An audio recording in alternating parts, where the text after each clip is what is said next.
Ce Marseille-là, après ce qu'il a fait depuis le début de la saison, y compris sous Passy, qui se retrouve 6e de notre championnat ce soir, et qui a, on va dire, un peu de ressources pour attaquer le mercato d'hiver, moi je me dis qu'effectivement je suis plutôt optimiste. Alors optimiste pourquoi ? Pour voir l'OM disputer le haut du classement, le premier tiers, et quand tu dis premier tiers, tu peux aller chercher l'Europe via l'Europa League. Donc moi je dis juste que ce que j'ai vu de Garcia dans l'organisation et dans le management et aussi dans la communication, parce que dans la communication il est assez fort pour, j'ai envie même de te dire, embellir son bilan, ce qu'il a fait d'ailleurs un peu cet après-midi en conférence de presse au micro de Florent Germain.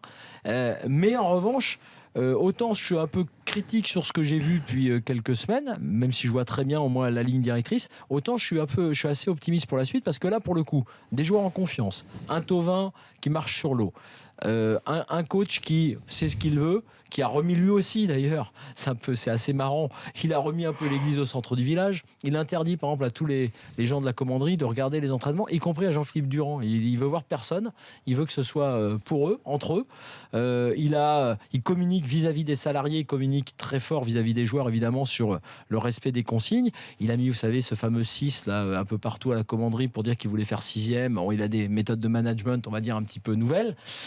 Je suis assez optimiste si évidemment au mercato d'hiver il se passe déjà quelque chose, même si apparemment le grand objectif c'est pour le mercato d'été. Ce qui me rend optimiste pour l'OM, c'est ça, parce qu'ils ont trouvé un vrai coach pour le coup, une ligne directrice et peut-être à venir de futurs recrues. Donc j'avoue que de ce que j'ai vu là tout dernièrement, parce que j'avais pas le même avis il y a un mois et demi et j'étais plus critique que ça, j'avoue qu'il y a 2-3 petites choses qui me rendent optimiste pour l'OM.